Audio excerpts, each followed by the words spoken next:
have these migraines, but when you take the migraines away, I have a lot of other symptoms. And it helped me realize that there's actually something else going on. Like I was literally afraid to breathe, and I was just laying in my bed in the darkness, eyes closed. I didn't know if I could carry on with this like pain that I was experiencing. Welcome to the Rock Bottom Podcast presented by Jigsaw Health, where we share health horror stories that inspire. Today's guest is Liz Rozet. She struggled with what she thought were complex aura migraines that started in her early 20s and slowly got worse over the course of a decade. Her journey back to health began after finally being diagnosed with POTS, MCAS, hEDS, and CCI. Now, don't worry, we're going to define all those acronyms in the course of the show. But before we dive in, just a quick note. This is a podcast for informational purposes only. It is not a substitute for medical advice. So please always consult with a healthcare professional before making any changes to your health routine. So let's get into it. This is the Rock Bottom Podcast. All right, Elizabeth Rozet, we are so excited to have you here. I know you go by Liz, so we'll go by the casual Liz name throughout the podcast, but thank you for being here. I know you have a fascinating health story. Why don't you take us back to the moment that you feel like was your true rock bottom moment? Oh gosh. Probably a few months into having a daily aura migraine, where I couldn't really see and I couldn't feel parts of my body. And I had been laying in bed and like even breathing felt like just pain throughout my whole body. Like I was literally afraid to breathe. And I was just laying in my bed in the darkness, eyes closed, just praying for relief, praying from a way to like have these symptoms leave me, because I didn't know if I could carry on with this like pain that I was experiencing. And how long ago was this? This was about a year ago in Nashville, Tennessee. And did it just come on like out of the blue, or were you starting to have headaches and they progressively got worse? And how old are you? I just turned 30. Okay, so about 29 when this started to happen. That was rock bottom, but everything began. It started out a little more gently when I was about 20 years old. I had gone to college off on my own, and I just started noticing some subtle, like, I'm more tired than other people. When I eat things, I don't quite feel right. Everybody else can go out into college and drink and have fun and stay out late and wake up early if they need to, and I'm over here like taking the best care of my body that I know how, and there's still something going on. And that resulted in multiple complex condition diagnoses. So, yeah. That must have been scary for you, especially as such a young person. And you're like, I'm supposed to be in like the prime, the physical prime of my life. Yeah. I'm like in my mid-20s. So you started to have, what would you say your first symptoms started to be? Yeah. So it started out like, I think I've learned enough about my body and like the conditions that I've had, not realizing that what I was going through was like a multiple complex things all kind of playing on each other. For me, the start was just like always having tummy aches. I went and saw multiple gastroenterologists. I've had 3 endoscopies and 2 colonoscopies at the age of 30, when most people don't get their first one until they turn 45. And those came back with just mild inflammation, didn't know what was going on, but just like so many stomach aches and feeling just kind of a low level awareness that if I push too hard, it would lead me into these migraines that cause like stroke-like symptoms. Okay, so started as tummy stuff and feeling tired, and then those would lead into these massive migraines. Yeah. Okay, so you then a year ago at your rock bottom are laying in bed, it's dark, you're just like, I can't turn the lights on, and you're just, I'm sure just so confused and scared. So what did you do? What was the step that you took to try and get out of that place? Yeah. So first step was, I know that I'm having migraines. Like throughout my whole life, I've seen multiple neurologists, multiple headache specialists. All of them have said, you have complex aura migraines.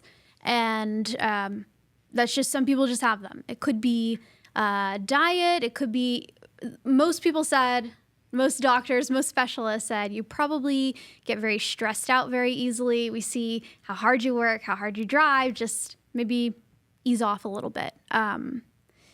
And I believed that for a while, and I just realized I forgot your question. I'm sorry. That's okay. So I was just asking, like, what was kind of the first thing that you remember doing when you felt like you were at your rock bottom to try and get yourself out? Yeah. So I started this diet, actually, called, it was the Heal Your Headache diet. And it came from, there's this woman on social media, her name, I can't remember her name, but her Instagram handle is The Dizzy Cook. And Dizzy Cook. Yeah. Okay. And she talked about how she had vestibular migraines and she was able to heal those through diet. And she talked about a lot of things that she implemented that really helped her. So I was like, okay, I'm going to try this, because at that point, when the pandemic had started, it was just a couple of weeks before it began, and I was working at Google at the time on their recruiting team, and we got wind of the pandemic before it started happening, and some people were saying you should maybe stock up on food. And I remember, pulling maybe like 30 or 40 pounds of cans off of a shelf and feeling really, really weird after I'd done it. And that had started like an elevated kind of migraine experience. I'd gone from like getting a couple of migraines a month to like, wait a second, now I always kind of have a migraine. And no matter what I do, like if someone talks too loud, if I smell something, if there's a loud bang that happens, like I feel my body transitioning into this migraine where I have maybe 15, 20 minutes before like parts of my body will stop working and I have to just like lay in a dark room. And so I started this diet and noticed like, whoa, that threshold, like whatever it is that's causing these symptoms has calmed down. And it helped me realize that there's actually something else going on. Like I have these migraines, but when you take the migraines away, I have a lot of other symptoms. Like I'll sit up too fast and feel like I'm about to faint. I have to like kind of brace myself and tighten my core and kind of tense so that I can like get going. And symptoms like, wait, I thought that I was starting to get an aura migraine, but actually my fingers and my feet are always kind of tingling and feeling weird. Things that like, this is not a migraine.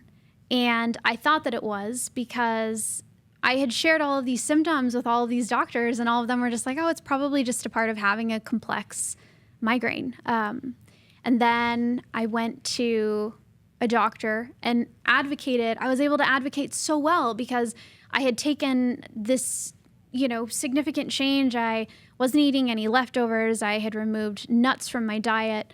I had been gluten-free for about 10 years because I had noticed that was initially, like in my late teens, that's when I started that because I was realizing that it helped with my symptoms. Can I ask you about the leftovers and the nuts while we're on the subject? Yeah. Why would you remove those things? Yeah, so not a doctor or a scientist and able to say the exact words well, but leftovers have something called, I think, tyramine. There's levels that can contribute to migraines. And the longer food is sitting out, the higher these levels can be. More likely they are to trigger a migraine if you're more prone to one, is what I learned. Also, citrus, I took that out. Started removing processed foods from my diet. All things that like I had been eating gluten-free and I thought that was healthy, and then I went dairy-free. So I wasn't eating gluten or dairy for about a decade. Wow. And this was like when I hit rock bottom, I was at this point where like, okay, I had taken out these foods. I'm still feeling horrible. And I need some sort of relief. And so went to this doctor, told him like, hey, I've done this this headache diet. I'm still having a lot of weird symptoms. And that's when he said, have you ever gotten a brain MRI?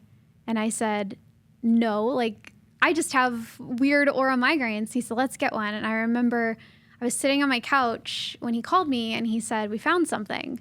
And it was the weirdest moment where I was like, I was so excited because like I've kind of given you a wraparound. Like I've had so many symptoms for so many years.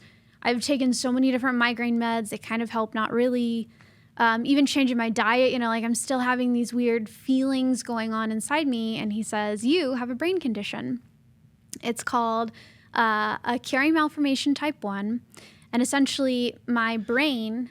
Say that slowly. What is that? Chiari? Chiari malformation type 1. Okay. And there's a few different types. It's usually something that you're born with. And 1 out of 100 people will probably have a type 1 Chiari malformation. And of the people who have it, not a lot of people are symptomatic. The ones who are have a lot of other conditions that might be at play. I feel like my story is so complex, so I'm trying to like pick out different parts. You're doing great. Yeah. So what did he tell you about this Chiari malformation? So here I am, like so excited, right? And I run to my husband. I'm like, can you repeat what you just told me? And my husband's like Googling it, we're spelling it wrong. And how do you spell it? Let's make sure we get that. Yeah, you spell it Chiari. Chiari. Yeah. Ari. Yeah, I definitely spelled it wrong in my notes. So thank you for that's okay. correcting that. So when you say I don't you like were it, excited, so spell it wrong. Yeah, right. Yeah. So when you say you were excited, you were just relieved to have an answer. Yeah. You're like, whatever it is, at least we know what we're treating. Exactly. I was thankful not to have something wrong with me, but to finally have something that I can dive deep into, learn more about, and fix. Because by this point, I'm like house ridden, Yeah. Well, when I was at rock bottom, I'd say I was close to bedridden. I was spending like 20 hours a day in my bed. Like where I'm at now, like I wouldn't, a year ago, I wouldn't have been able to meet you the way that we've been able to meet. So like, it's been a very emotional journey. But I remember just like, that was the start. And the doctor said, well, don't really know what to do about it. It's a structural thing. Some people get brain surgery, but not everybody does. It's uncommonly needed. And he said, I can set you, like, really the only thing that we can do is set you up with a neurosurgeon and meet with him. It's like, oh my gosh, this elevated quickly. I went from being excited to feeling this is very yucky and I'd rather have an aura migraine condition still, Yeah. And, started doing all this research, joined all of these groups and suddenly realized that this was just one piece of the puzzle. And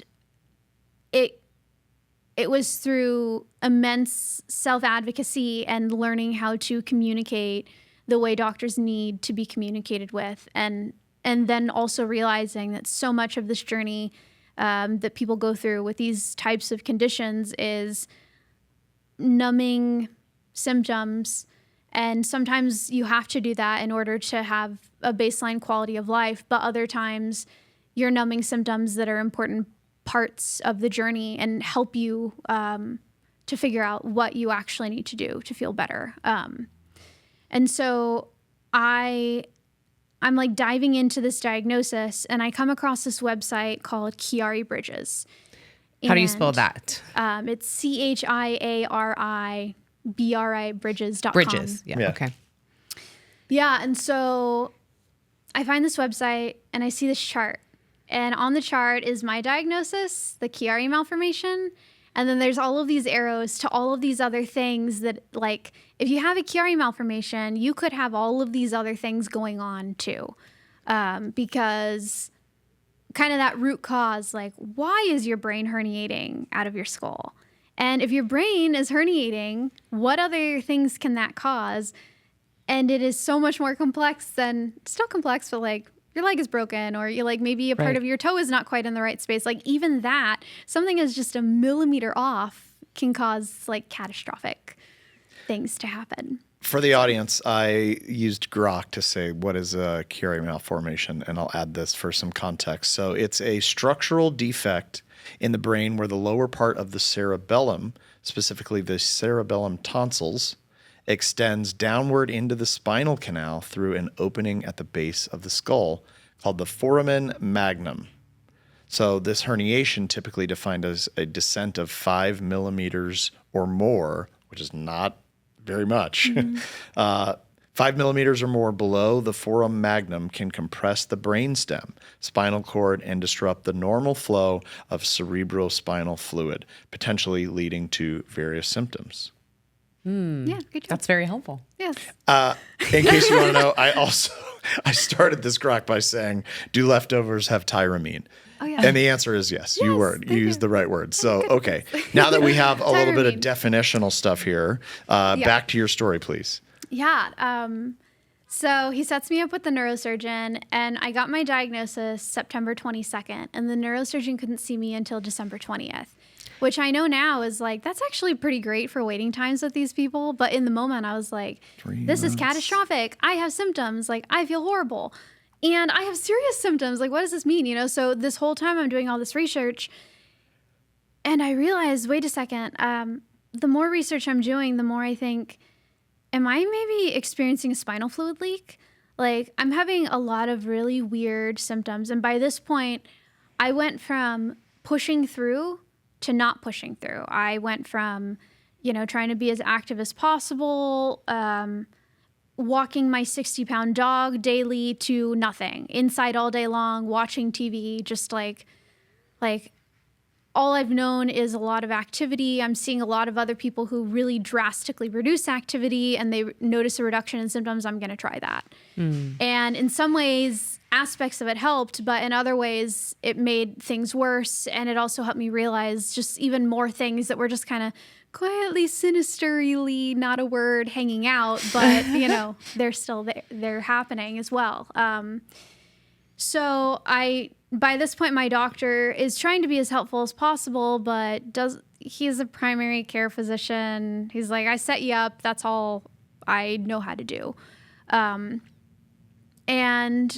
I went to another doctor who said, I think you actually might have a spinal fluid leak based on some symptoms that you're having, just like extreme light sensitivity. I was getting this metallic taste in my mouth, just extreme nausea and a headache.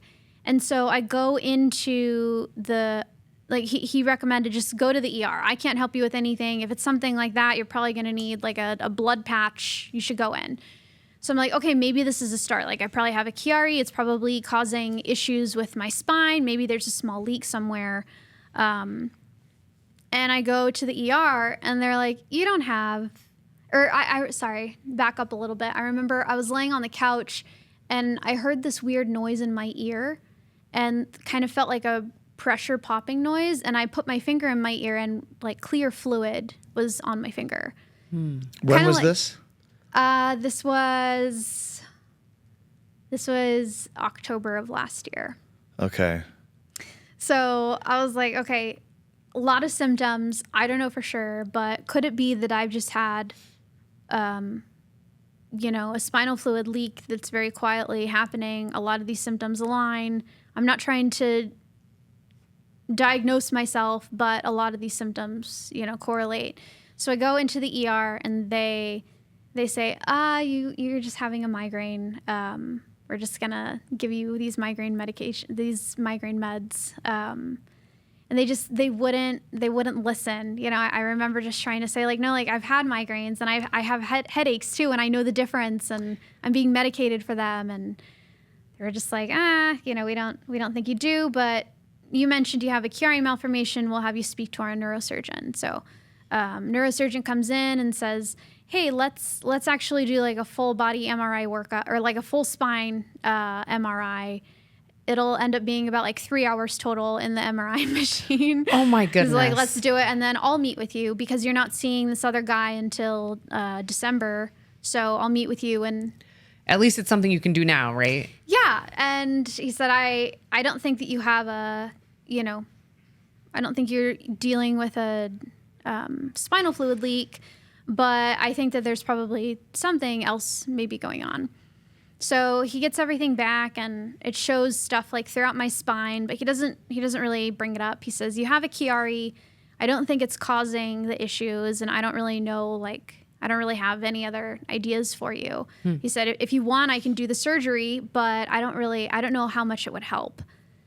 What surgery would it have been? Yeah. So it's called a decompression surgery. Okay. And what they do is they open up the skull and they take out a piece of it. And maybe I don't want to share too much because I don't know all of it, because I'm no longer being offered that surgery, which I'll quickly dive into more of that soon. Okay, yeah. All right, forget it. We don't need to go down that trail. My head. Yeah, no, It's okay. I know. They cut a notch in your head. Yeah. You didn't do it. Yeah. That sounds good. I don't want to do it. Yeah. So he's like, I can do it if you want, but this other surgeon, he's the best, and he knows for sure, you should trust his judgment, So I wait a couple months, finally go to this surgeon. This is kind of like my final hope kind of thing, right? He's 2 hours late for the appointment, and doesn't even look at my scans, because I start asking him questions about it, and he doesn't know how to answer. So he excuses himself and leaves us in the room for like 30 minutes, and finally comes back in, and he's like, hey, I chatted with a couple colleagues, and we all agree that you don't have a Chiari malformation. Wow. And he said, I don't really, I remember like I was so disappointed, like, one, in his demeanor, but, just kind of like, if I don't have that, then, what is going on? And he says, you should be glad. The other guy that I'm talking to, like, check out his scans. And he pulls up on his phone an MRI of someone with a big tumor. He's like, I'm operating on this tomorrow. He's like, so you don't want a Chiari malformation, and like, look at the things that I'm working on that are a big deal, Yeah, wow. I was just like, wow, I asked him, I was like, what's next? What do we do now? And he said, let's have you meet with a neurologist. So I meet with a neurologist, and they say, I don't know why, but you seem to be having like neuropathy. I think that's the big thing. So let's put you on gabapentin. I'm like, Another medication. Yeah. And by that point I had been, on and off different migraine meds, trying to just see, what does this fix? What helps, etc. And I'm meanwhile learning all of these different things about, maybe you think this is a migraine, but it's actually a type of neuropathy, like large fiber neuropathy or small fiber neuropathy. And what would that mean exactly? Because I'm used to hearing like a diabetic neuropathy, where it's like pain in, I think, your extremities, right? Yeah. So it's like a burning kind of tingling. Yeah. What do they call a large fiber neuropathy? Neuropathy, I think you said. Yeah. So there's a few different types, and they have like different sources. And I dove into trying to understand it when I realized that my hands and my feet weren't quite like working properly. And at one point I noticed, like, wait, my legs are so weak that I can't really walk and move. And basically the start of it, like there's something causing it. And the thought was, could it be like brainstem compression or something else? But I ended up getting the test for large fiber neuropathy after like talking to this neurologist. Like, can we test anything? Like anything more than just me getting on a pill, which I was on the pill a couple weeks and was like, I feel so stupid. Like for my job, I have to be creative. I have to be, I have to be able to think and pull up words. And I was already kind of having some issues with that, which is kind of is a Chiari thing. But gabapentin and things have come out recently about how gabapentin has, I can't remember what it's associated with now. It might be Alzheimer's. Probably a laundry list of side effects. Dirty laundry, not clean. Yes, yeah. Exactly. Oh my goodness. So you weren't on that very long? No, like maybe a few weeks. Okay. Like my tummy, and I mean, God, I could just feel like I'm not supposed to be here. This is not it. Your intuition. So, I get this test done, which is where they it felt like they took a needle and like stabbed it in parts of my legs and my arms. And that's how they diagnosed. They're like, you don't have large fiber neuropathy. But you still have a lot of like symptoms going on. We think that you might have small fiber. And that's how suddenly I found myself, not just with Chiari, a Chiari malformation, but in this world of something called dysautonomia, where sometimes it's caused by COVID. Some people are more prone to it genetically. There's like a lot of things that can cause you to have like your autonomic nervous system go crazy, go haywire on you. But that was another piece of the puzzle. So here I am in Nashville, Tennessee. Like this neurologist is no help. This woman who conducted my test was like, hey, I think that you might have small fiber neuropathy or some sort of like dysautonomia thing going on. I'd love to take on your case and actually start helping you. Have your neurologist refer you to me. I'm like, wow, like I share all of my symptoms with this woman and she's getting it. She's starting to rattle off things that I have been reading about. And I'm like, oh man, I think I might finally have somebody who can who can help me. And this woman, my neurologist refuses to refer me to her, refuses to get any of the tests. She's just like, I don't, even if you have small fiber neuropathy, like there isn't really anything to be done about it. Like we don't really know what causes it. So don't even, I don't test for it. Yeah. And so by this point I'm like, okay, what do I do? So just here I am messaging doctors now. Like, I think I could have this because of these symptoms. Can you refer me to this person so I can look into it? And I just start collecting diagnoses like infinity stones. Oh, wow. It's kind of crazy that you have to have a doctor to refer you to another specialist. Like you can't just work with somebody. Yeah, there's like, I've learned there's so much just having to do with insurance that is at play here. So here I am in Nashville, Tennessee, going to Vanderbilt, and they have one of the top clinics in, I think, at least the United States for POTS, which I now have a diagnosis for. How I got into that clinic was literally crying to my neurologist on a video appointment saying, you're not willing to help me. You just want to give me medication, but I feel like there's something so much more going on. Like I go to this clinic, or I get on the wait list for this clinic and know that I need a tilt table test to get diagnosed with a heart condition, a blood pressure regulation condition, which goes along with the Chiari malformation. And they're like, it's a 2-year wait list to get this diagnosis. And I remember like, okay, maybe this is it. And like throughout this journey, I keep thinking like, okay, getting a diagnosis is going to help. It's like, it's getting that's the journey. And then you get the diagnosis and then you get the medication and then you feel better. But that hasn't been my journey. And I feel like that's a lot of people who go through a journey like this, where like there's structurally things going on. Like that's kind of how it is. So while waiting for the dysautonomia clinic, which by this point I'm realizing that I have these heart palpitations and I get a blood pressure cuff, and I realize that my resting heart rate is usually 90/60, and sometimes it goes up to like the 170s, and I'll just be sitting here and my heart will just be having a party, or I'll feel like my blood is going like this, and it's just like all of these things. Or I'm like, what the heck is going on with my body? Like, I thought I was just having headache issues.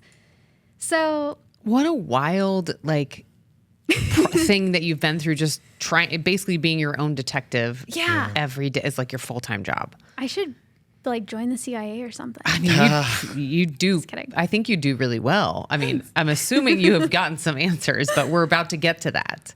Yeah. We're starting to get to answers, but a lot of it is why I'm here. So I learned that when you have a complex health condition, there's a lot of ways people are trying to treat it. There's only a few specialists. In my situation, I'm like, okay, I know I have more than just this brain condition. I know that if you have decompression surgery, there is a 3% mortality rate. And I know that about half of the people who have gotten this surgery end up getting worse. So I'm like, okay, avoiding brain surgery. Yes. And, first surgeon says, I could do it if you want. Second surgeon says I don't have it. So let me find, not just somebody in my area, but someone who actually knows how to pronounce Chiari malformation and does more than 3 surgeries a year on this thing, So I find myself flying to Colorado to see Dr. Well, I won't say his name because, we can cut that out. Okay. Yeah. We'll censor that. So my husband and I go to Colorado to see a neurosurgeon, and he says, you definitely have a Chiari malformation. It's 8 millimeters, so it's there. But I'm concerned based on some other things you have going on that you might be hypermobile. And because of this, I think that you are at risk for something called cranial cervical instability. I'm like, oh, great. More things to look into. What did he mean by hypermobile? Hypermobile.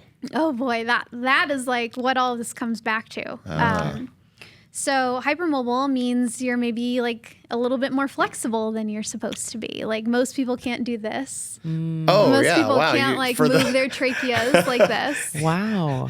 For those that are just listening, Liz just basically took her thumb and touched it to her arm. Her forearm. Her forearm by bending it back. The inner side. Be careful. You actually might have some. I do have a weird thumb thing that I can do like that. Yeah.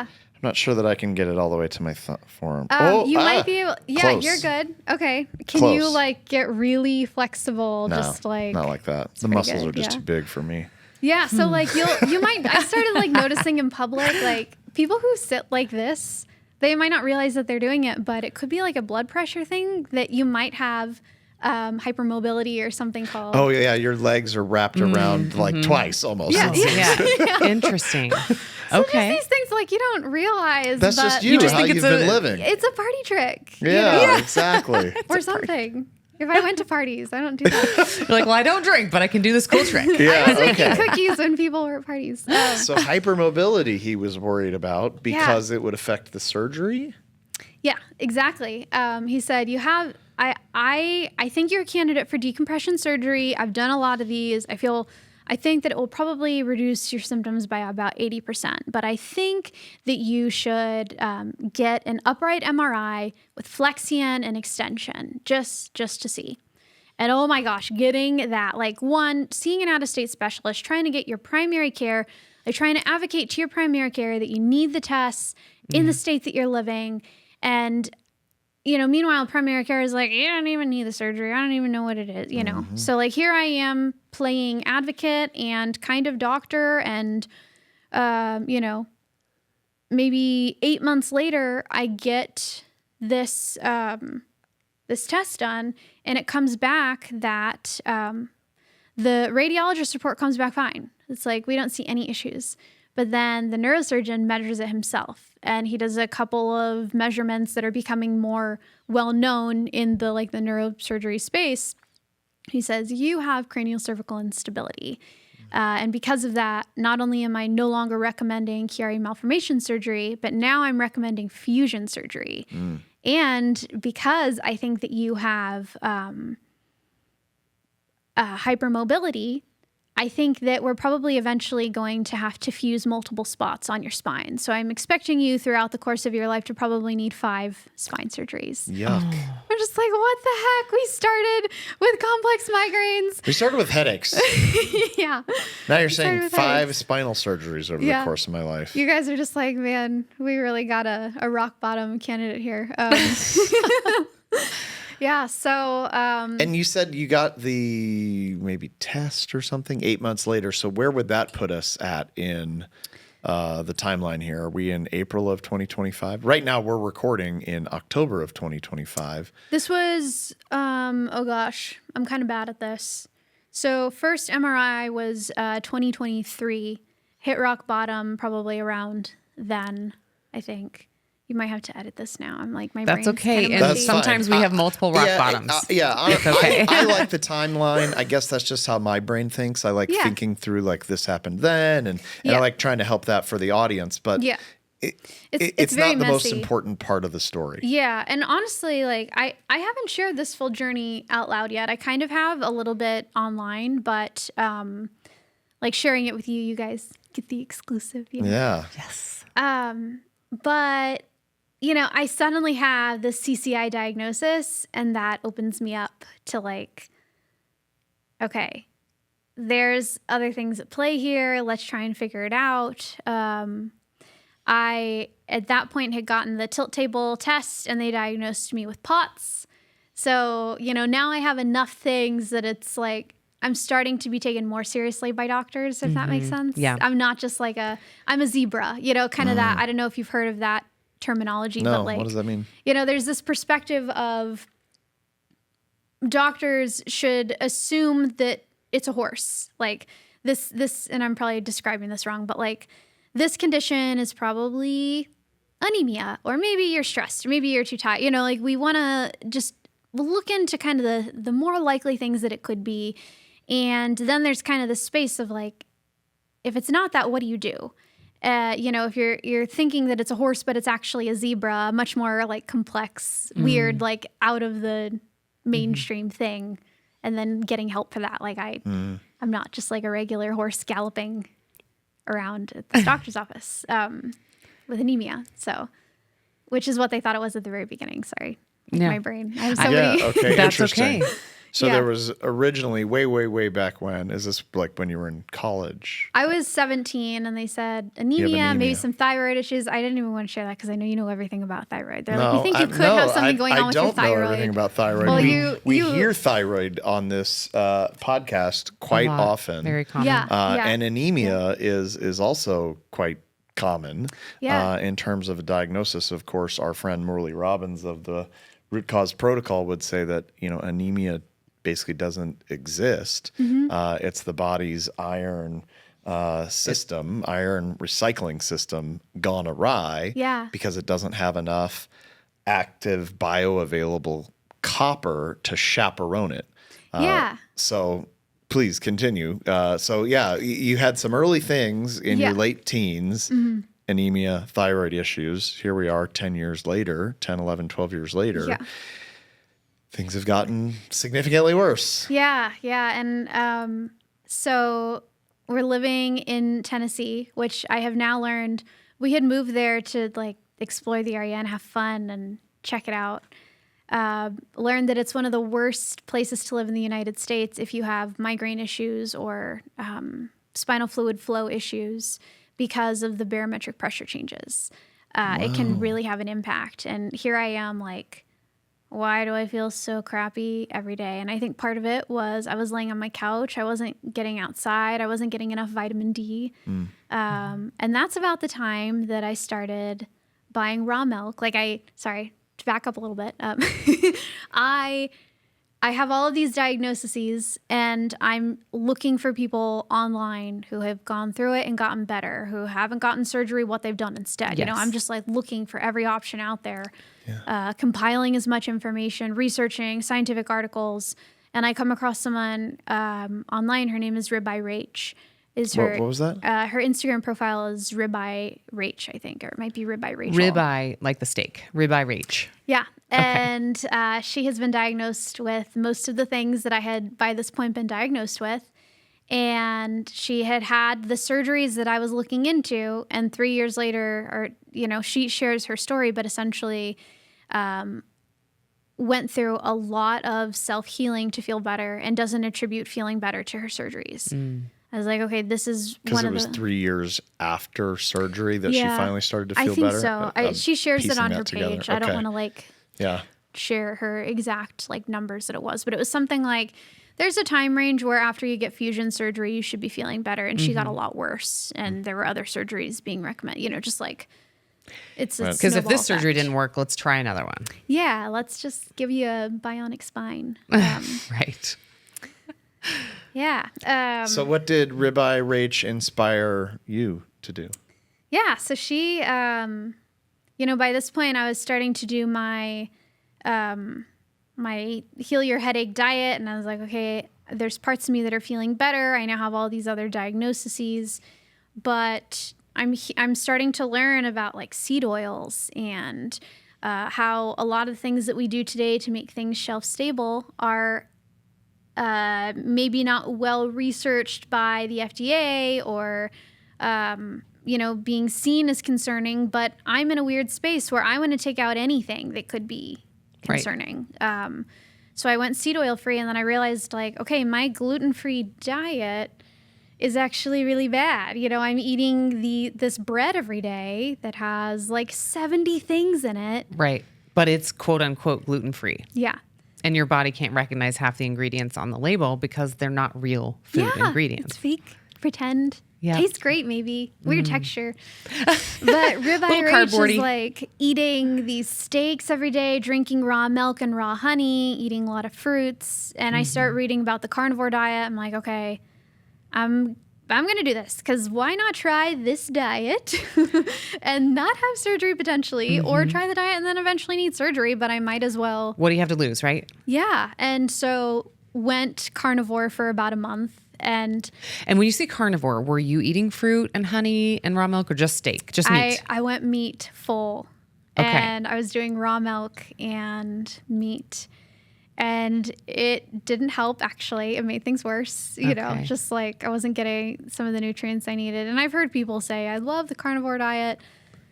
To each their own. Everybody has a different body and blood type and ancestry that helps with things. But for me, like, it helped me realize that not everything is diet. Some things are.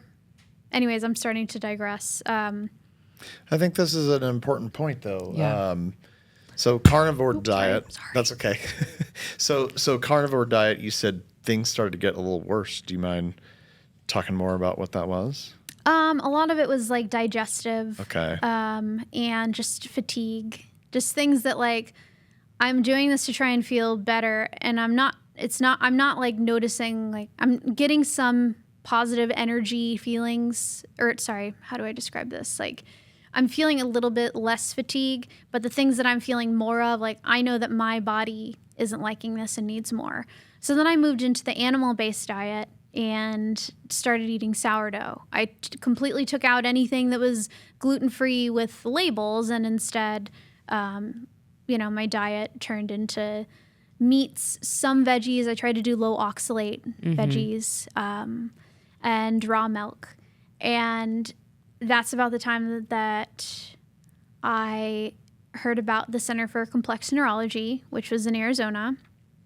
And I called them and I said, hey, candidate for fusion surgery. I think I have other things going on. My doctors here aren't willing to like help me and dive deeper because they don't understand half of what I'm talking about now. I'm educating my doctors and telling them what I should be getting next.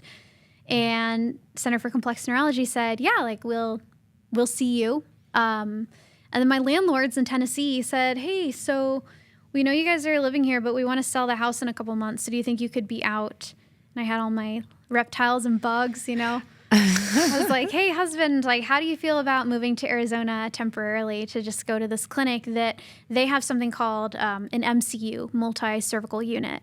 And their idea, they're a clinic for people who have Ehlers-Danlos syndrome, which we'll talk about more in a second, and other complex neurological conditions. And they have several protocols for determining, do you need surgery based on a lot of different things going on in your body? And if we don't think that you need surgery, here's the things that we recommend. And some of it is a neck strengthening protocol to help with CCI.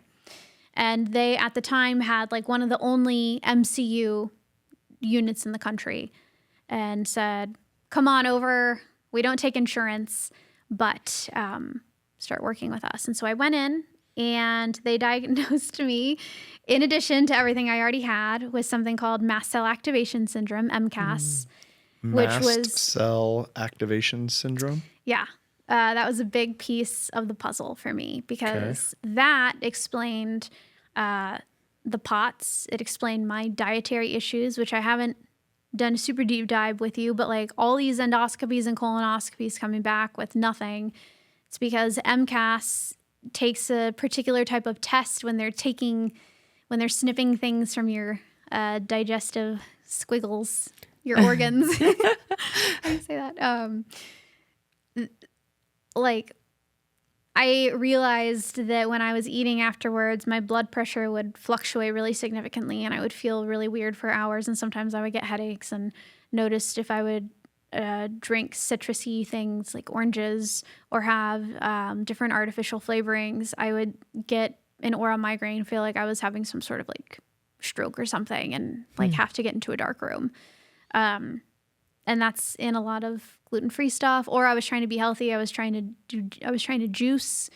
You know, like there were all these things that like I was just trying, and I'm like, wait, why are lemons making everything so horrible for me? You know, just like so much confusion. Yeah. And most people aren't testing for MCAS.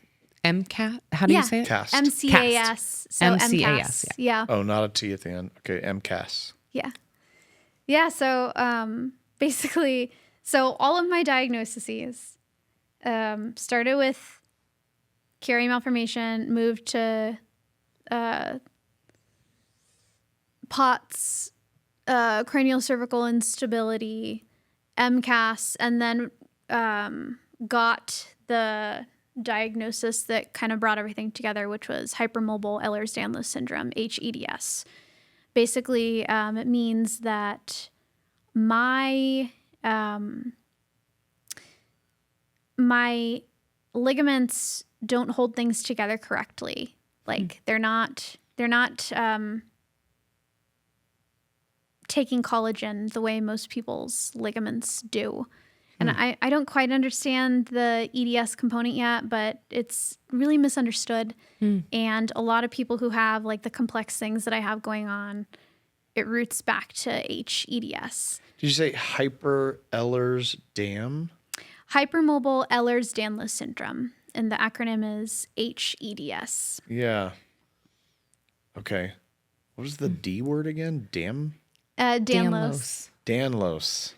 Also, I know we don't have a lot of time, and I'm like circling around this. I haven't shared all No, this we have out as much loud, time so. as you want. Yeah, I mean, this is your story, and I think that It's so the reason we complex, have this and, like- podcast is so that like people that have, look, we all know how the Google machine works, right? Like somebody will type in hEDS, right? Yeah. And that'll be a keyword that this pops up for someone. And maybe they're watching right now being like, okay, I want to learn from Elizabeth and learn what she did. So Maybe their path can be shorter because of you sharing your story. Exactly. That's my prayer, and like that's why I'm talking about this online. Yeah, exactly. So. To learn from others. Not that this is medical advice, but it at least gives a signal of where an answer may be. Yeah. So, you know, okay, so you got this, you moved to Arizona in April of 2024, which was only 6 months ago. Yeah, I moved here this year. April of 2025. Yeah. Which was only 6 months ago because it's October 2025. Yeah.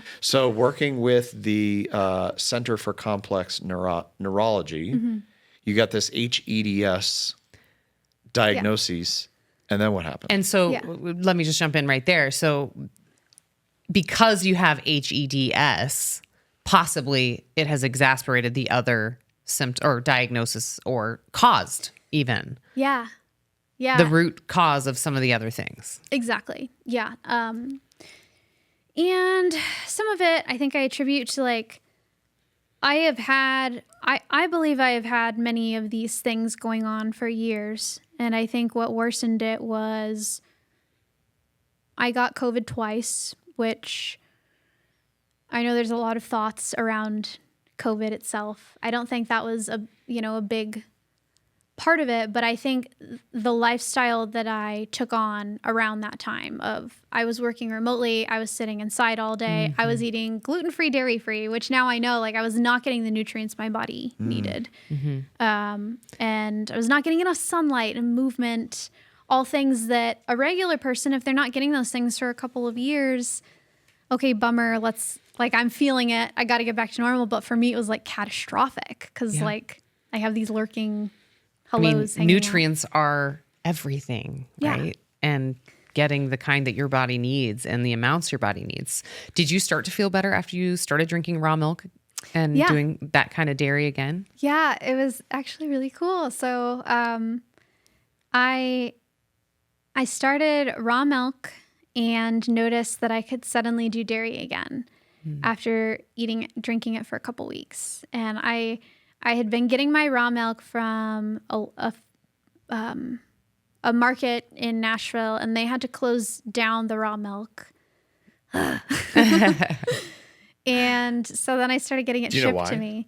Do you know why they had to close it down? I don't think they were like advertising it correctly or something. Permitting or licensing or something Yeah, like it was that. something. And at the time, I didn't quite know enough about it to be like, you should market it as dog food, which I think I'd recommended to you guys a while ago, you know. But yeah, for those that don't know, there's a number of states where it's like impossible to get raw milk unless you're buying it for a pet. And then you can buy sort of as much as you want. It's like, okay, so it's safe for our beloved puppies to eat, but we're not allowed to have it. I don't know. We're not going to digress into raw milk in this spend podcast. an hour on that. I'm just We could fascinated go by the further. dietary portion of what has helped you to feel better. Yeah. And there is a lot of nutrients. You started in getting raw milk in Nashville, and then you had to start basically ordering it, shipping it. They had to ship it. And I remember you telling me that it was like really expensive to ship it because obviously it's, probably frozen how they're shipping it. Yeah, I'm spending $50 to get it shipped. Yeah. Every week. Every week. How So much raw spending milk were you 50 on drinking every shipping, day? I was drinking probably like 3/4 of a cup of it. I mean, at that price, that's about all one could afford, right? Yeah. So you weren't drinking a lot. You were just doing a little bit. Exactly. Bless you. God bless you, Lola. Little sneeze over here. Sneezing at those shipping prices. Yeah, I'm with too. you, girl. I'm allergic to them. Yeah. Okay, so the raw milk started to pick up, and this was around what? Was this October of 2024 that you started doing the raw milk?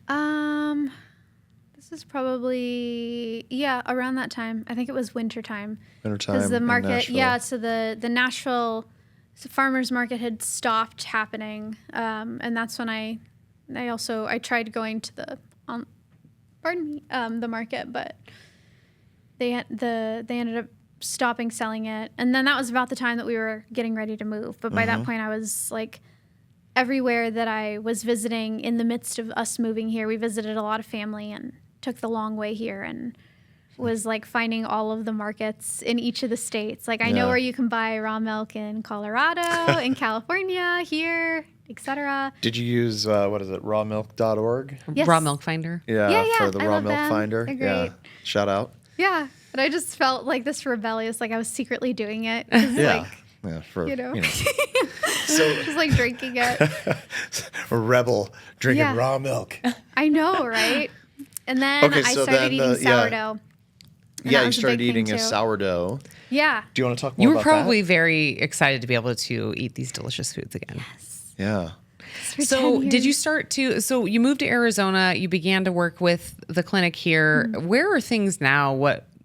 How have things evolved for you since moving here? So since moving here, I now realize I'm actually having a lot of allergic reactions to things, which I didn't realize. I thought that having an allergic reaction to food looked like your throat closing up and getting hives, but oftentimes it's getting a headache or a migraine, getting a stomach ache, having your heart feeling like your heart is pounding. Like these are all things that I didn't realize my mast cells were activating inappropriately. So calming my nervous system down. Since moving here, I'm spending every day in the sun. I'm able to drink raw milk every day. It's fresh. What do you do to calm your nervous system down? What are some of your... I bought a red light machine. I spent like $500 on it. All my money is going to wellness these days. Yes, I hear you. And I spend so much time outside, as much as possible. Some of it has been trying to meditate and pray. I became very far from God at the start of this journey because I just was prioritizing my career and things that I thought were so much more important. And so trying to get back to what's important and yes, physically taking care of myself, but also getting out and taking care of others and having inspiring conversations and not spending my life laying in bed, even though I want to. Or sometimes I need to, but yeah. So now I'm on a few different meds, which I'd like to eventually get off of. But right now I'm taking, like, what's crappy about having mast cell activation, MCAS, is it takes a lot to like figure out what can calm that down without flaring it. So I've tried a few different meds for that. So far they haven't worked, but I'm taking right now quadruple the amount of allergy medications that normally people take. Wow. I'm taking Zyrtec and Allegra, and I'm on I'm getting ready to start a new prescription allergy medication, which has a warning could cause depression.